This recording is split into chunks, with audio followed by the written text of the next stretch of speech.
Adıyaman'da büyük bir deprem oldu. Allah bir daha aynısını yaşatmasın. Büyük felaket yaşadık. Bir zamanlar Sağlık Ocağı Caddesi, Sağlık Ekmek vardı burada, Hastane Caddesi. Çok hareketli bir caddeydi.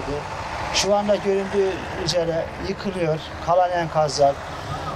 Çok canlarımız gitti. Maalesef Allah rahmet eylesin. Kalanlara sabırlar versin, yaralarımıza acil şifalar versin. Bir zamanlar meşhur çok kalabalık bir caddemizde, Hastane Caddesi, dostlarımız, arkadaşlarımız, meşhur sağlık ekmeğimiz vardı. Çay içerdik, poğaçamızı alırdık, günlük sıraya girerdi insanlar. Çok gariban ekmek yerdi buradan. Ama şu anda maalesef gördüğünüz gibi yıkılıyor kalıntıları, enkazı. İnşallah hep birlikte daha güzel bir Adıyaman'a kavuşacağız ama biraz sabredeceğiz.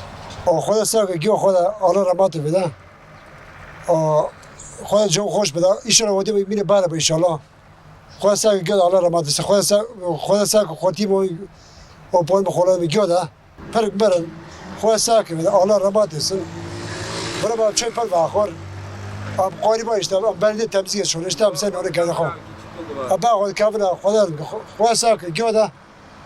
O ve gazi ki Xwedê hikûmet erozî Allah razı olsun. Diyarbakır'dan geldim abi. Enkaz kaldırıyorum. Şimdiye kadar 100 binanın enkazını kaldırdık. Bütün binalar yerle bir olmuş Adıyaman'da. İnsanların çoğu evleri yıkılırken izliyor. Acı dolu bir duygu yani. Abi şimdi burada insanların evi yıkılmış. İnsanlar yakınlarını kaybetmiş. Biz enkazı kaldırırken insanlar acı dolu içinde bizi izliyor. İnsanların canı yanmış. Bu enkazlar mecburen temizlenecek. Biz de elimizden geleni yapıyoruz.